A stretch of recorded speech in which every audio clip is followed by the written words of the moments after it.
Hi, 21st century. Welcome Yes, to to the the 21st century. 21st century. So, Silk Road, yeah. 21st century. High heels out. Yes. We relaxed Yes. today. Yes. Yes. Yeah. I did we just should- a little bit of my hair. Yeah. Otherwise, I'm also relaxed with my daily. Yeah, because I really think this is, and I don't say that about Uzbekistan. Ak çaynekke. Ak kap kap. Ak kap kap. Ak çaynekke. Let's try. Let's try. Ak. Okay. Ak çaynekke. Ak kap kap. Kuk çaynekke. Kuk kap kap. Well done. So great now. We'll go together. The Japanese sounds familiar. Exactly. We can. We have to. We're all connected. Assalamu alaikum, everyone. Welcome to our another episode of Silk Road Souls. I'm Gulshan, your host, and I'm very happy to have you here today. Today, I'm very delighted to have two remarkable women from United Nations family, leaders, mothers, sisters, daughters, wives. As we always say, women who wear many hats. And I'm very happy to have you, Annette and Akiko. Thank you for coming. Thank you for being here. Today we share some Silk Road stories. Why do we call this podcast Silk Road Souls? Because we know that for centuries, Silk Road connected people from different countries, connected people from different backgrounds. It created ideas, and we exchanged a lot of life experiences, cultural experiences. And here we meet in the heart of Silk Road in Tashkent. We are part of our stories because we all live in Uzbekistan. We all share Uzbekistan together for a while. And I would like to ask you, Akiko, if you could introduce yourself. Tell us which hat represents you, as we are covering this topic, women wear many hats. I see. Okay. Thank you so much, first of all, for inviting me. It's you. my great pleasure and honor to be here with you today. And Thank you. I think it's really a great idea for having a talk among women and men and families as expats living here. But my main purpose of course, living here, what made me to come here is I work for the United Nations, and I lead a team of a big team actually, and working for the development programs in this country. It's a great honor, of course, to serve in this country at the time of real development and the new development happening in this country.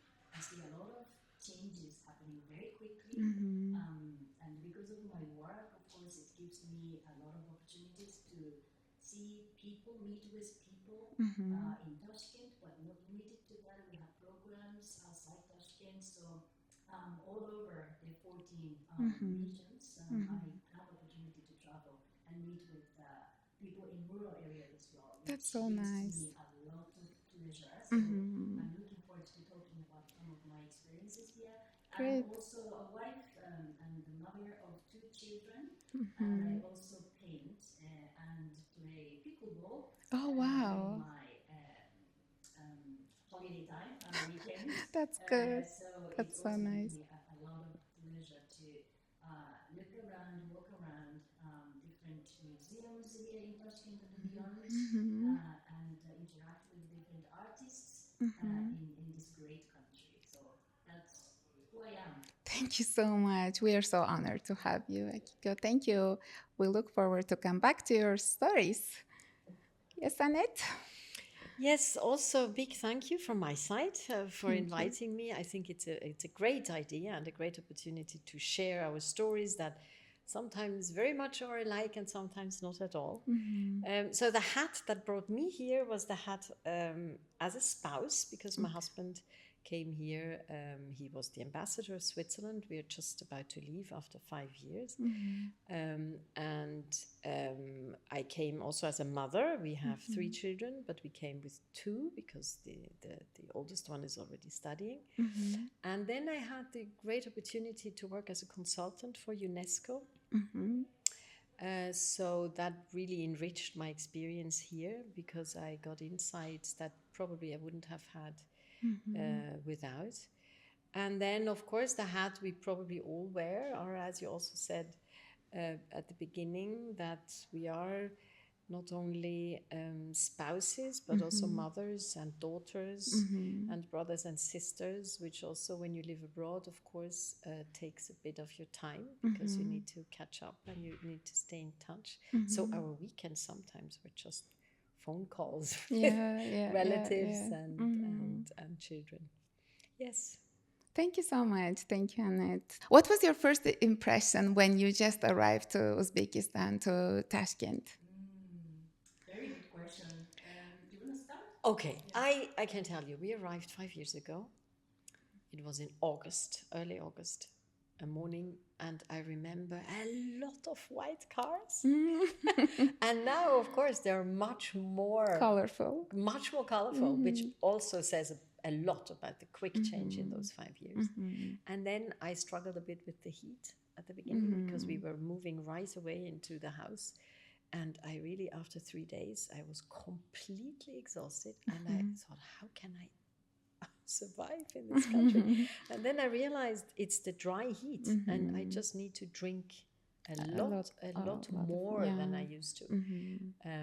So that was the first impression. And then, of course, very quickly, I learned that it is very joyful. People are very genuine and very joyful. There was always a lot of laughter in the house.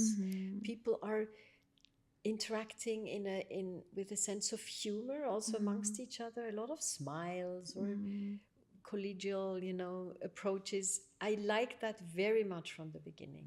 And I can add more when we come to further stories. But maybe you also have first impressions to share. I agree with Annette totally. So I arrived in the middle of summer, just like yourself. So in July, middle of July. It's our hottest. It was one of the first words I learned was chilla.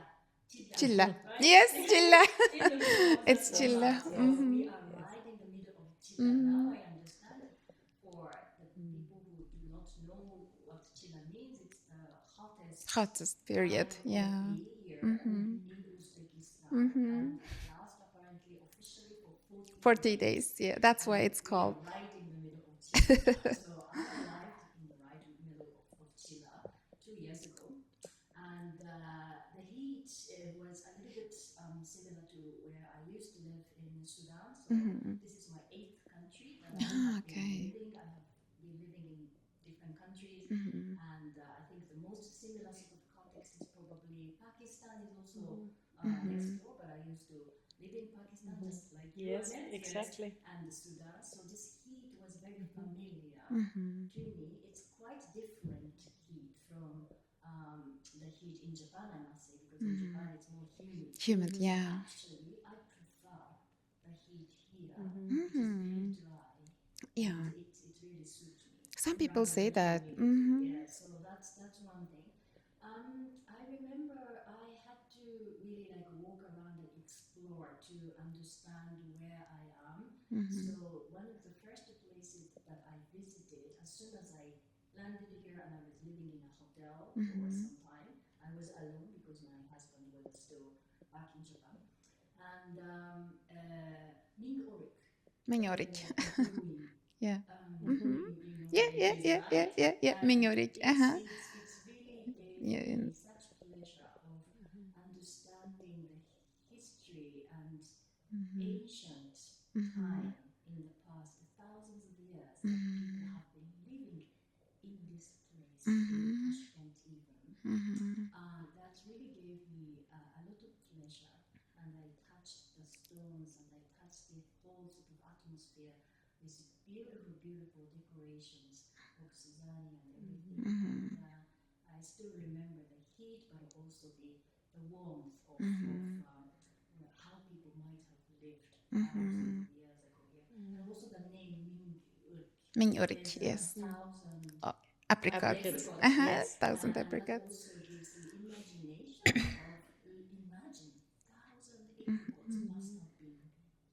Yeah. in this particular place, Yeah. and that's why people call to this place Mm-hmm. Thousand Apricots. Beautiful name. Yeah. So that's kind of my First stories. Yes, impression. the first impression. Thank you so much. If we go back to women wear many hats, do you think there is the balance exists, or how do we balance at all? How do you find balance life in your work? Do you go first? Okay, all right. It's a hard one, but I think it's a very it's a question close to our hearts. I think as a woman, but I think more increasingly for men as well, who are aware about the work-life balance, and somehow we try our best and then somehow feel not meeting our own expectations, because people have different expectations about our life and balance. And it's culturally and socially sort of constructed, and each time and each geography and a culture have different expectations of individuals and families, right? So my experiences, of course, I have been working full time and quite demanding job as a development practitioner for over 28, almost 30 years now. And most of that time I have been married with children, and I had my first daughter in my first assignment in Pakistan, and without my family, without my spouse, husband, work-life balance wouldn't have been possible, because you have to feed your baby and work at the same time, and it is almost an impossible job. So I mean, first thing I'd like to really say is, well, I couldn't thank enough my husband and the families. Of course, my parents actually came to Pakistan To help. me That's so to sweet. be able to cope with both my first baby and my professional life work. So my work-life balance, or my whole existence and my experience, has been supported by my immediate family, my parents, and the entire sort of like colleagues in the office as well, and then my bosses. I was very happy with my bosses who have supported me as well. So I cannot really say that, whether or not I have been able to live up to my own standard and expectations of work-life balance. I cannot answer this question probably until I die. I sometimes miss the times that I might have missed, just have been able to maybe spend more with my Careers. children, Children. while I was, doing really, like, I enjoyed, of course, I am still enjoying my professional life, but that's what we are. Exactly. And I think we always try our best to live up to our own standards and expectations of the time and of the culture that we exist. So it's a very interesting question. Maybe we can expand more. Yeah. But it's a very mixed feeling. And thank you for asking. But thank you for being so honest. It's really wise. Thank you, Akiko. Yes, Anit? Well, first of all, I think it is a topic across cultures. I think we all struggle, maybe even more with all these digital offers. We know so much more what is happening, which creates so much more urge to be in other places and participate and be parts of communities and attend openings. And so I think it is the topic of our 21st century to deal with this balance. I find it becomes easier with age, because finding balance has to do with saying no to offers, invitations, also sometimes offers of friendship, So I got to understand that I have to learn to say no. And not because I don't like this person, but just because I cannot deal with an overload of activities. And then another thought, I think there is no perfect balance. We are not machines. A car can run perfectly and has to be, all Has to be things need to fixed, be, yeah. But we are not. So sometimes we are a little bit overloaded, and sometimes we find peace and we have time to recreate, our inner balance, and that's okay. So I have learned to accept that things come in waves, and sometimes it's just too much, and you think, oh God, now also this, oh my God, and that's just okay. But take it, make sure that in 2 weeks, 3 weeks, you have a free weekend, So that's my To recharge And then ourselves. a last thought, which I find also I recently discovered in conversations. I think it used to be more an issue of women. And now I see my husband when our last child moves out. And he also recently said, I should have spent more time with the children.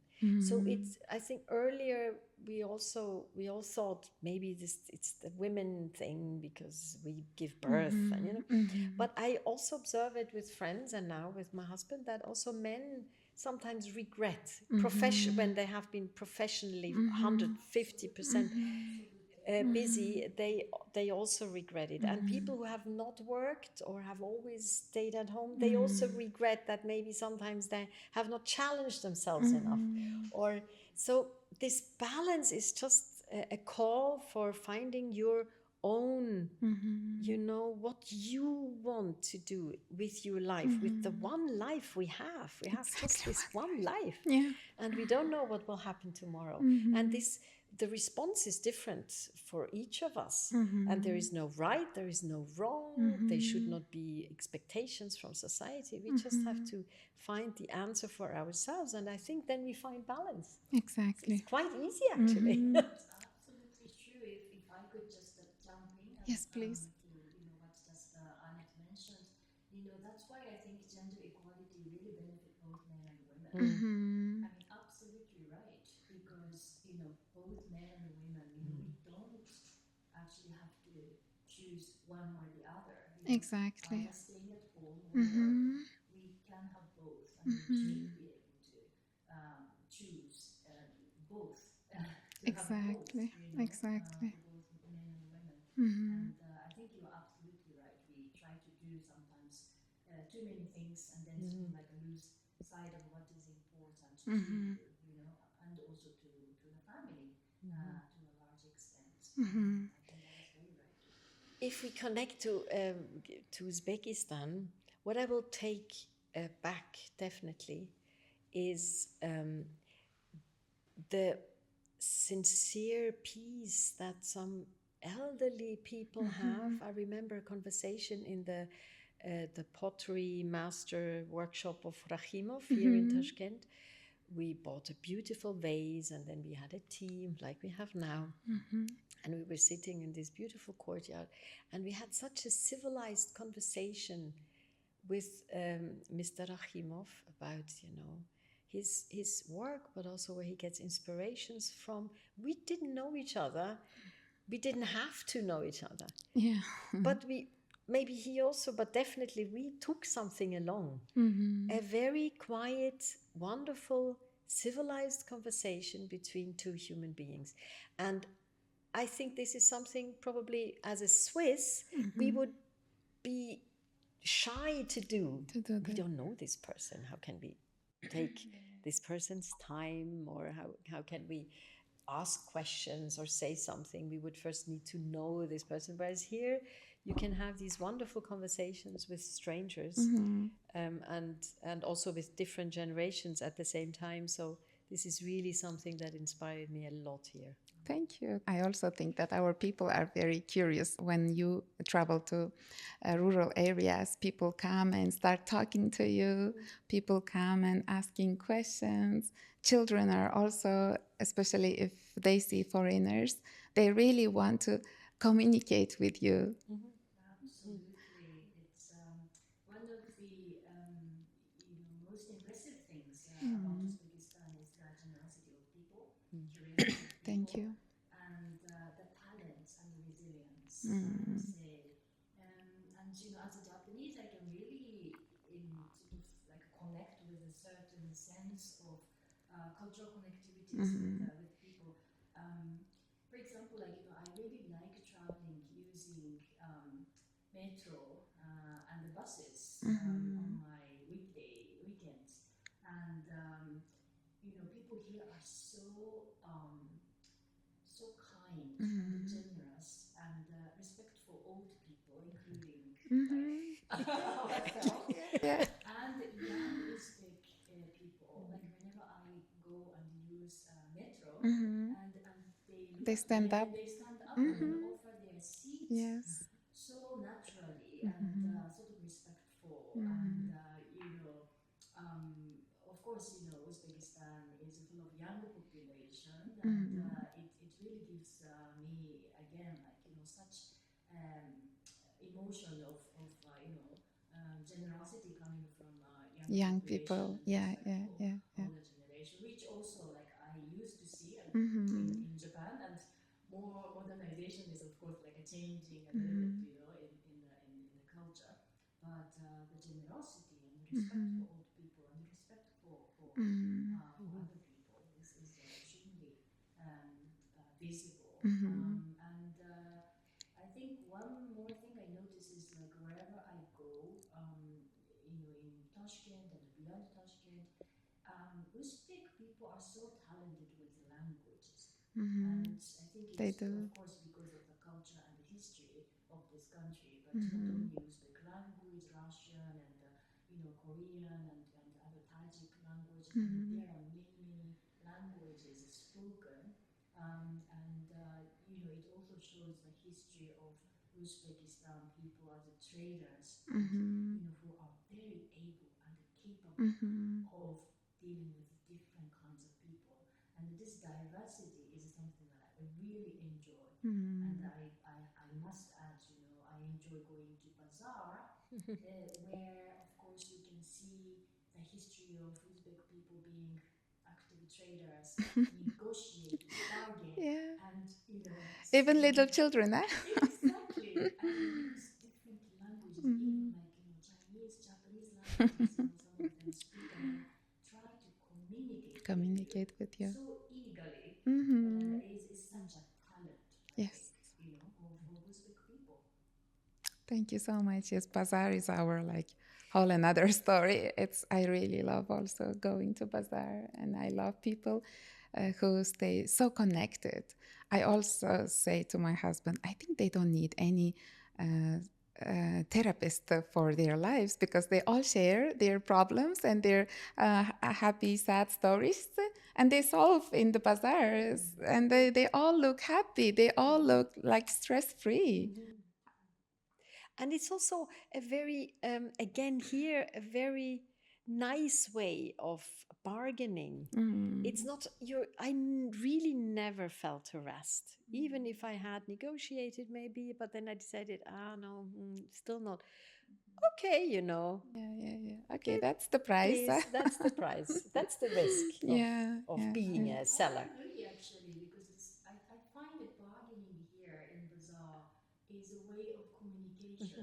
You know, I think it's really comes natural, and it's not really harassing or like, you know, competing with each other, but it's almost like a saying, hello, how are you, right? Yeah. Exactly. To be connected with each Yes. other. Yeah. So I find it very friendly. Yeah. I learned it from our gardener, because I often went with him to the bazaar, how he does it. And it's so interesting, you know, there's always a friendly chat with different, you know, sellers. And then he would go around and he would go back to the ones he thinks has the best plants. But it always entailed a conversation, a nice encounter, friendly encounter between the seller and the buyer. A very nice way Yeah. of bazaar. Yes, thank you.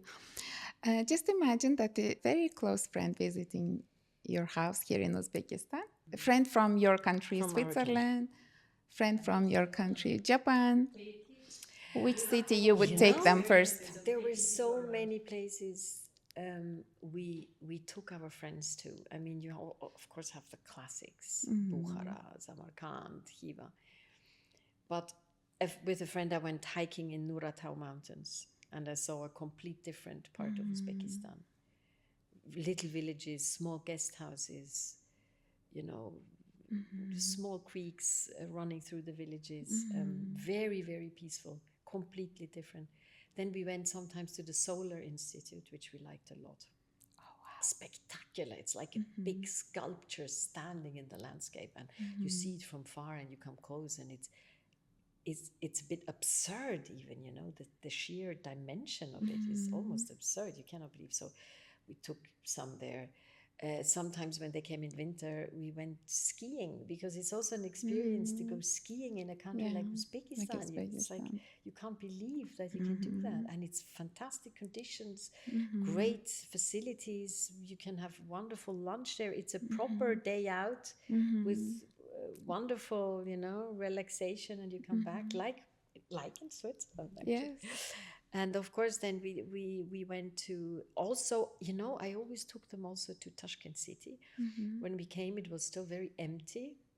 And I even expected it would never really come to life. It was really looked almost deserted when we came. And look what's going on there now. And I took our guests there because mainly they visited those ancient places. And I always told them, this is what Uzbeks are so proud of too. And that's what they also like to show, because Uzbekistan is not an ancient country looking only back, living in the past, living poorly, you know. No, people want to move ahead and want to be modern, you know, want to be a modern state. And for me, this was like the incarnation of this modern Uzbekistan. And our friends were always very surprised, less when they came directly from Switzerland, but a lot when they had traveled first in the country, and then they came When to they see come again. Tashkent City, and everything. Oh, that's really interesting. You know? So many different places I could recommend. No, I agree. And let me take on this modern phase of Uzbekistan. I also had, you know, many Japanese friends, you know, visited me last year. For example, I had to organize like a whole sort of bus tour for a bunch of, you know, friends from my high school. And I learned many things, but you know, their first reaction is really how modern this city is, and the convenience of modern life that we actually enjoy, much more than, you know, certain aspects of Japanese life, like digitalization and, you know, the finance, fintech. So even for, you know, traveling by buses and metros, you know, you don't have to use the cash anymore. Yeah, you can use cards. Completely transformed into the digital. Big, and you know, and it's also very affordable. Yeah. Very affordable for everyone. And that's one of the things, you know, people are so fascinated by this modern phase of Uzbekistan. But then I have to still mention the cultural, historical fascinations that we as foreigners, of course, enjoy a lot. So as I said, you know, I paint myself, so I love paintings. I look around, you know, every corner of this city still has fascination of like histories and art and even the murals, The you know, mosaics. buildings. Mosaics, Yes, yeah. yes, that's Every fantastic. corner you turn, you know, you have this modern high buildings, but then next to it is really pretty murals and things. And then some sort of like not so much hidden, but smaller art culture institutions, like small museums. I really love some of them, like Oriental Miniature Museum is one of my favorites. The State History Museum is also Yes. a small one, but it's gorgeous. And what else? Of course, like you know, big ones like Applied Art. Yes. Of course, right? Everybody knows. But also Addition Navoy Museum, which is like a multi-story hidden gems. Hidden there. gems, I yeah. must say, so if I have you know 1-2 days of free time, I just walk around and go to those little museums and still can discover so many connected a connection with the past and history, which still exists in this city in modern world. So that's really like a fascinating, no? Thank you. Never get bored. You never get bored. Thank you for telling this all. Now, I'm curious about your family, your children, and is there any story that, or your children asked question about our culture or traditions, which made you think? We had two teenage boys here, and of course, their life back home would have been very, very different. Probably much more consumption of alcohol, or things like that. And so this is definitely one big difference that they noticed here. You can party, people can party without. And they did. And they had friends, Uzbek friends, that would come to the parties and be there fully and not drink alcohol. And they developed really a deep respect, both of them, both boys, that this is doable. You know? Doable. That's so And good then to I know. think what they also saw is this, we also already talked about it, this deep respect towards parents or even elder sisters, that they have to say the polite form, you know, le vous in French, or sie in German. And you wouldn't look into the eyes. And as parents, I mean, we were always in awe, of course. We came home and they had friends over, and the expat friends, they would try to say, "Hi, guys," you know. And the Uzbek would stand up and Assalamu alaikum. Assalamu alaikum, not there. It's very respectfully. And of course, this is something very nice.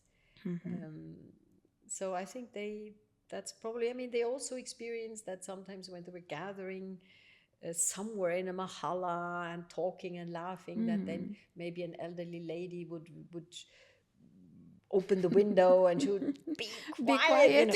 And this wouldn't happen in Switzerland, you know. You would be probably either call the police, yeah. or just let it happen. But that's also a, you know, part of this reality of this probably also tighter societal ties, that people speak up, you know. Exactly, yeah.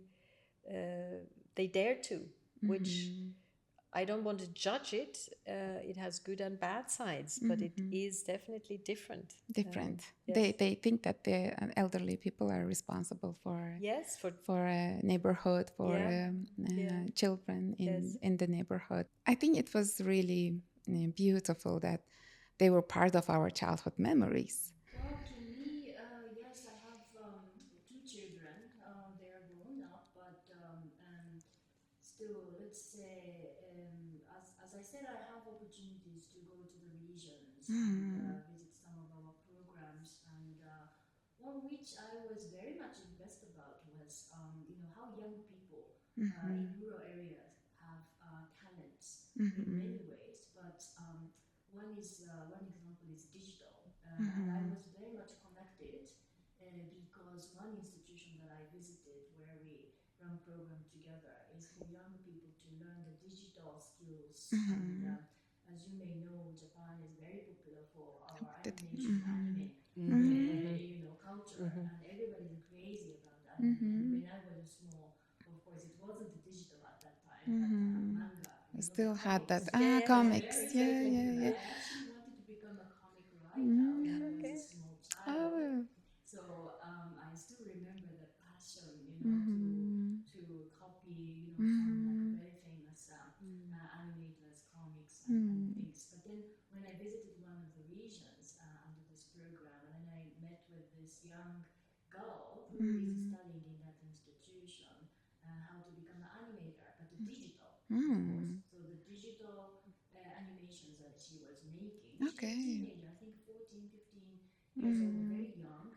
I was so impressed. And, you know, they were saying, they were even talking about Naruto. And Yeah. Naruto. My son's favorite one. Exactly. Oh, really? So, Yeah. you know, I could really like feel connected. Yeah, So my yeah, children yeah, also yeah, yeah. used to be watching, you know, those anime and things. And, you know, they were telling about their stories and aspiration to become professional animators. And I felt, you know, the world is somehow Connected, in that way exactly. now. The digitalization has made all the younger people connected with the different types of stories, animations, comics, which, you know, in the past, Annette, we would never have imagined. No. In that Impossible. sense. So, Yeah. yeah, anime is very popular, very Yeah. sweet. Very And popular in I'm my very son. happy My that my my my children will be very much connected with the younger people here. yeah, Yeah. yeah, Absolutely. Yeah. my And what is nice about this openness and this curiosity that it comes along with an increasing understanding about own Uzbek culture. All these museums that are renovated, and now this Tashkent modernism for Soviet heritage also, because if you pull down all these beautiful mosaic, it would be really sad. You know, it has become part of your society. exactly. Also the buildings, not only the mosaics, some of them are really fantastic, Yeah. really beautiful buildings. Exactly. And Part of so our history. I'm glad, because if you are curious and you want to become Japanese or Swiss, you risk of losing your own cultural language, not only the language we speak, but also your artistic expressions. And I'm really happy to see that a lot has happened during those 5 years when we were here. New museums opened, and the center of what's it called, Islamic Civilization Center. where you put the focus on your own achievements. And I hope many schools visit these museums and start to understand where their roots are, so that they can then combine these With the foreign modern. ideas, foreign influences with their own ideas of Susanese and whatever, because then it will be really something new and innovative and fantastic. Exactly. Thank you. I think younger generations are much more connected now. Connected to, yeah. But I like the story behind this anime. It's about being human, being good. Yeah. Yeah, exactly. Yeah. We can. We have to. We're all connected. Yes. Thank you. If we go back to a woman wear many hats, what do you think the true leader, true inspiring leader should be? Do you want to take it first? I can, if I think of leaders I admire, they, I think what makes them different is that, first of all, they have ideas. And at the same time, it's not about them being big and seen, and it's about the idea they want to realize. Vision. Yeah. So the leaders I admire, and I was lucky to work with or meet, they were people that let others shine also. And not kicking downwards or sidewards or upwards or holding back information so they could break it. No, they would make sure that the idea they had in their head becomes reality. So most of, like, all of them were just also very, very nice human beings. It was a pleasure to be with them. So that would be my definition of a good leader, but I don't know. Yes. Yeah, What would you I say? guess, no, I agree. I agree. I think a true leader, I would say, is you know, someone who doesn't do things for herself or himself only, right? Because you need to recognize the certain power that you own as a result of that particular position. That power is not your power. It is given for the benefit of for Society. the institution and the society, to contribute to the society, you know, in a larger context. And at the same time, I would say the leader should you know, have a desire to change and the courage to change the systems, society, and certain institutions, culture even, gradually.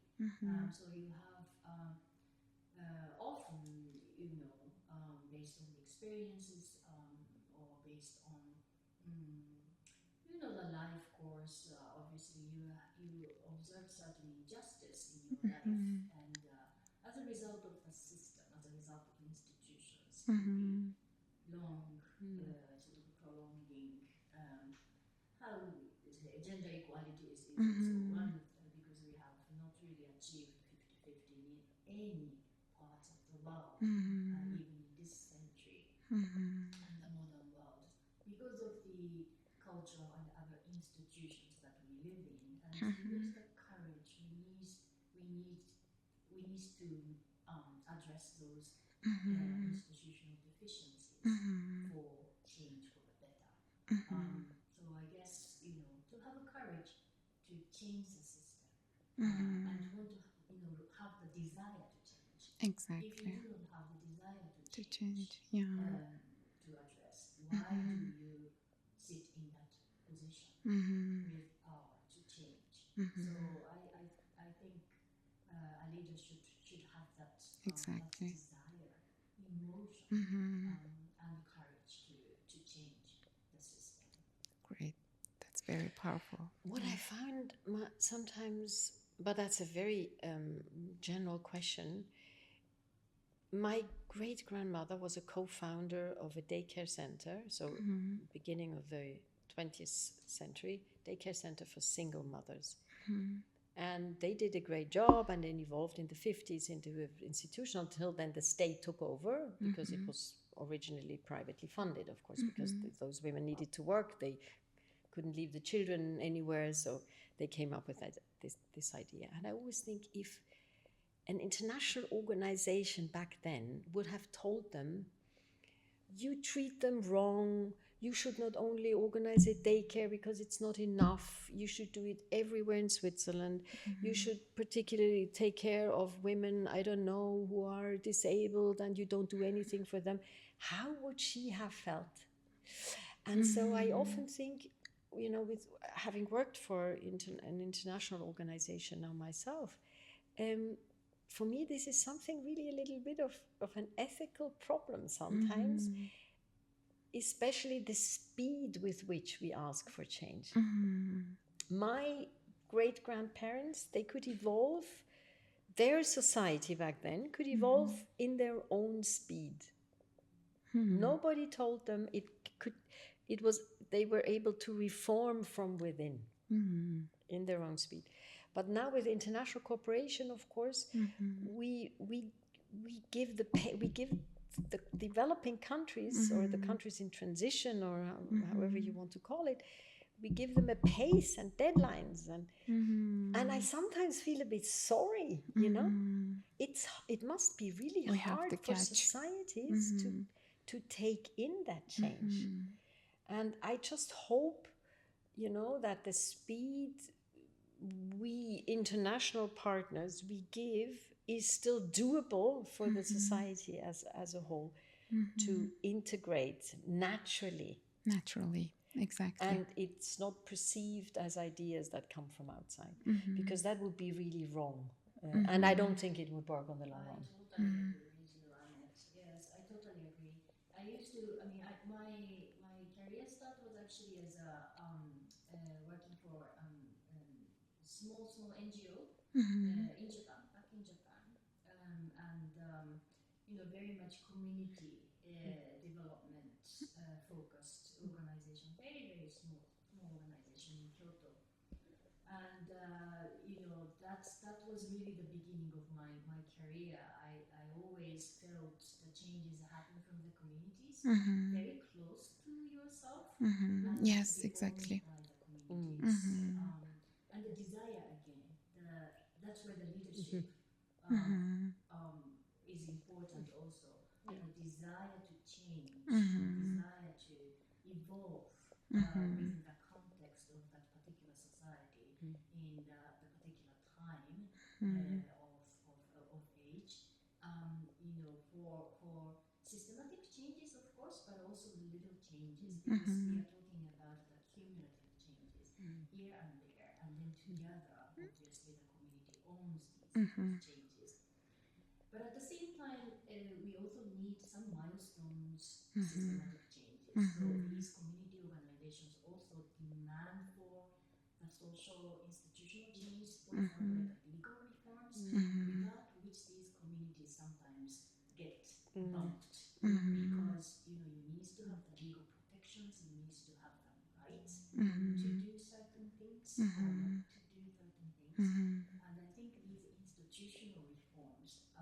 can be really supported by international organizations according to international practices. Not everything would be applicable, but I think still these systematic changes can really give the milestone leap for these communities which demand the changes, and they can collectively come together for big changes.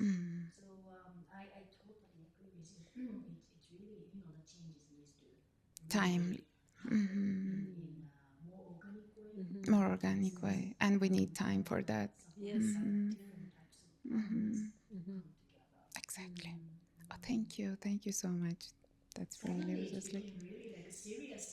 Serious. But it's good. It's good. It's good. It's good. It really makes me think, and I'm sure it's going to be very useful for our audience as well. And coming to this leadership role, I see that the growing role and voice of women here in our new Uzbekistan, even in a far village, and it really makes me happy. How do you see that in your office? I must say yes. I really congratulate the people of Uzbekistan for making gender equality as a visible Thank you. topic. And whoever I speak to, particularly in Tashkent, I think are very very aware about the past, now, and the future, where we want to go. I think that vision statement is extremely important for people. Because of my profession, of course, we work very much on the encouraging gender equality, and where we want to see is not only in Uzbekistan, but as a Everywhere. practitioner and as a person who lives in this modern society, is 50%, 50% across all the spheres of our life. And as I said, in no country we have achieved yet. So in the household, in the public life, in the justice, in sector, in government, in private sector, we want women as well as men. So that's what the gender equality means. Exactly. So we need to participate, women need to participate in every sector of our life. And I think Uzbek people demanding for that and making their own progress is such a pleasure. And I want to be part of that journey while I'm here. You're already I part would of like it. to be part of that journey, so everything we do Thank will you. contribute to the achievement of someday 50-50. Every sphere of our life. And when I travel to regions, I also see sometimes gaps, and very simple story is whether or not we have women's toilets in public buildings, private buildings, and accessible to women, because sometimes I'm the only woman in the whole mission sometimes, and then I will have to, of course, I'm a human, right, for women's toilet in rural areas, and how we can have easy or not easy access to fundamental infrastructure and services, for example, also tells me, that the reminder of we need to be existing in every sphere. Every sphere. Yes. Exactly. And that is a continuous journey for me and for people, I think, in every country in the world. Great. Thank you so much, Sanet. Fully support. And I think most too. importantly is in every sphere. Because professional achievement of 50% in the professional sphere is great. But if women then have to do all of the household and bring the children to school and pick them up and cook breakfast, etc., it is a lot. A lot. And so I would love to see more men coming out publicly supporting and being proud of their women, their wives that achieve professionally great, and they say, Well done. I wash the dishes, I hang up the laundry, Yeah. because then you really achieve that 50%, and it's doable. It's great. It's doable. even nice. It's even nice. it's also nice for the husbands if they are more involved in household. Maybe some of them suddenly discover that they are great cooks. They actually love cooking. Why don't they do the cooking then, you know? Or they get to spend more time with the children, read bedtime stories. Those are also very nice moments in all these household things. Exactly. And so men can also really grow in a nice way, Exactly. in a positive way. Yes, but as you said also, I'm very happy to see these growing numbers of women in professional functions. I love to work with women in the office, and I really, I mean, the future is in their hands. Exactly. Yes, thank you. It's really a sweet story that you are sharing, because I mean, when we talk about changes and organizational changes, those incidents and stories actually influence a lot when we talk about cultural change and how the organization can change day by day, Exactly. Yes. And our husbands, I mean, at least mine, was not raised with a father cooking, hanging up the laundry. No. But, you know, it came with, it just happened between ourselves, you know, like you said. You said, let's share. Let's share. Let's try Let's to both let's be try both. professionally engaged, but how do we do it? I think that was also good for me, how I started going out, learning about other useful things, improving myself, because I had support. I had that support coming from my husband. I think sometimes we fail to find that basic, like supporting each other. He supported me with the baby because of his boss, also reminded, hey, you have to be part of your babies, and you have to help your wife, where he, until then we already had our daughter, who was toddler. He says, I don't remember holding my baby when I had my first child.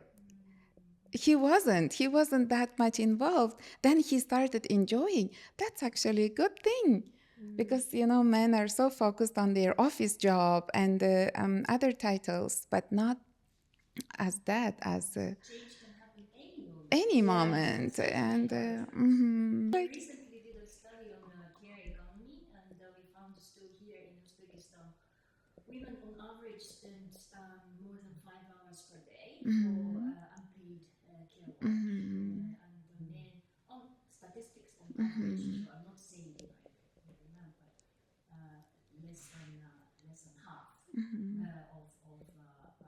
what women spend for care work, unpaid care work in the household. So still a long way to go, but I think this self-reflection, the realization, and making it more visible is a necessary step. And I think that sort of necessary step is taking place. Actually, is a delight. great. Thank And you. the conversation we had at the beginning, finding your balance, is actually the same thing, just from a different angle. When you talk about balance and what you want to do in your life and how much time you want to spend on what, if you then see that you actually don't have time at all, you can also use this topic, to approach or to start a conversation within the family. It's not only about gender, it's also it's just understanding where you spend time, on what you spend time, and whether the family can organize it differently. I mean, men here also have obligations sometimes. I see they need to call the mother, and they need to be visit sometimes the mother daily, and they also have a family, they also have a job. That's also sometimes a burden, and it also the stereotypes. We really need to tackle this gender norms and the stereotypes, because it's not as if men cannot cook.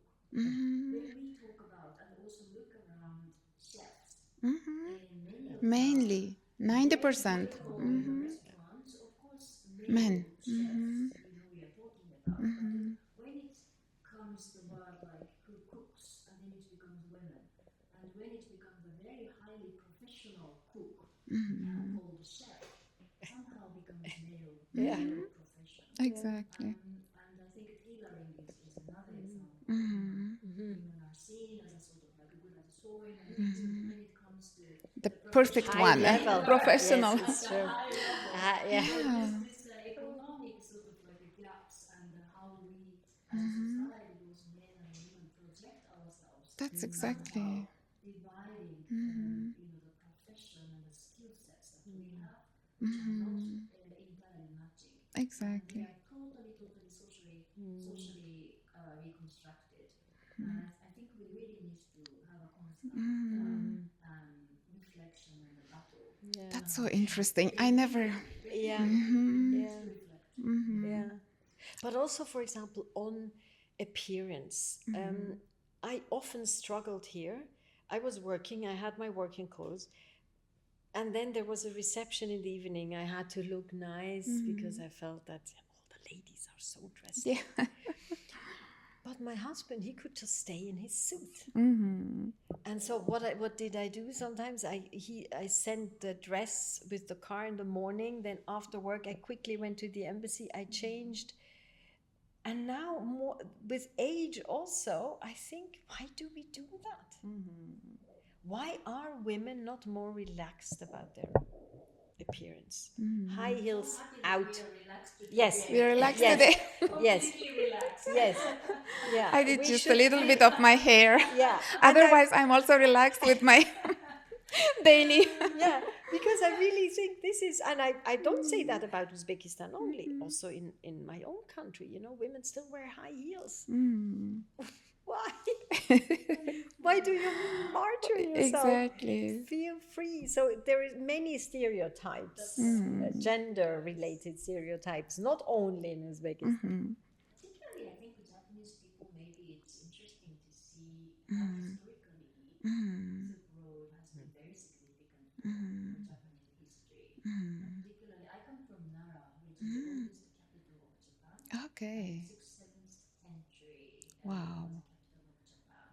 And during that time, during that period, the Silk Road actually Ended in that. Japan. We have, for example, like an emperor's treasure house full of beautiful artifacts, which assumedly have come from Bukhara, Samarkand. and Persia. And it basically proves that we were totally connected. And the Uzbek people, the traders, had a significant role in connecting these cultures from Persia through Uzbekistan, through China, To the end, Japan. And this treasure house, I used to go when I was a small child as a school excursion, and every year, annually, they open to public to show only some of the historical artifacts, and they are very, very precious treasures of the emperor then. I remember I used to be so excited to see See those those. treasures, which I can still see in bazaar sometimes, like resemblance of some of the musical instruments with very precious stones and wood. Actually, Uzbekistan has been one of my dream countries to To visit, come. and That's so good to living know. here is like my dream come true from my childhood memories. So I want to say this, So now. pleasant to hear. Japanese people who may be thinking about living here and moving here, please do so because we have so many connective Cultural connectivities. Oh, thank you so much. Yes, Annette, would you like to? Well, same. I think the history is very enriching to understand how many ideas, not only artifacts, but also knowledge, came through scholars of Central Asia and then traveled to Europe in the 8th, 9th, 10th century. And this is really quite impressive to understand from a European point of view. And then for me also to understand this intergenerational dialogue and to make sure that this stays close. I think this is something we Europeans can learn from your society. What can we do to make sure that we stay connected like you are? And as you said, also wonderful place to be, really, in so many ways. And to live as an expat. To live as an also. expat. And Tashkent is not on the, it's not on, not many people know about Tashkent, but it's a fantastic place to live. And Very safe. Huh? very safe. So much to discover, those small museums. You can travel, you can hike, you can ski, you can eat wonderful food, wonderful fruits and vegetables. Really a lot to discover. Thank you so much. Thank you. Right, now we go. A little bit of fun, quick questions. Coffee or tea? Oh, morning is coffee and afternoon is tea. Good. Tea. Tea. Okay, mountain or sea? Mountain. Great. Morning or evening? Evening. Morning. Lovely. Book or movie? Book. Great. I also prefer book. City or a countryside? Oh my gosh, both. Both. Yes. To live. To live. City. City. Both. City is good for weekdays. Countryside is for weekends. Good? Good. Your favorite Uzbek dish? Uzbek dish. Lagman? Lagman. Great. It's very similar to Japanese udon. Udon. Ah, okay. The sauce is different, but So, okay. love udon. Great. How about yours? I love plov, narin. I love fried lahman also. Ah, fried lagman. Yes, it was my favorite one in student years. We went to a special place for fried lagman. One Uzbek word you use most of the time in your daily life in Uzbekistan. Rahmat. Yes, rahmat. Or yaxshimisiz? Yaxshimisiz? Yaxshi, rahmatsizchi. Great. Albatta. You know the meanings of all, right? Of course. Albatta. Yes, I know. Are you ready to challenge yourself to say tongue twister in Uzbek? Shall we try? Ak choynakka, ak qapqaq. Ko'k choynakka, ko'k qapqaq. Yok choynake. Ak choynakka, Ok ak qapqaq. choynake. Op. Ak qapqaq. Ok. Bak. Ak choynakka. Let's try. You Ak. have to go. Okay. Ak choynakka, ak qapqaq.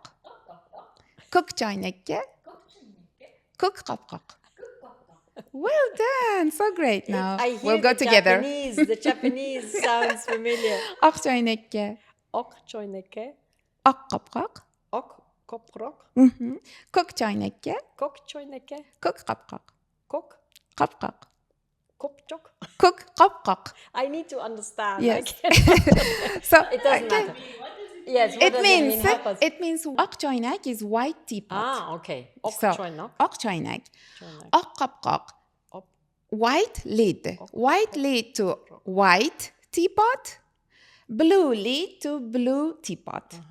Kok. So it's ak choynakka. Choynakka. Ak qapqaq. Ko'k choynakka, ko'k qapqaq.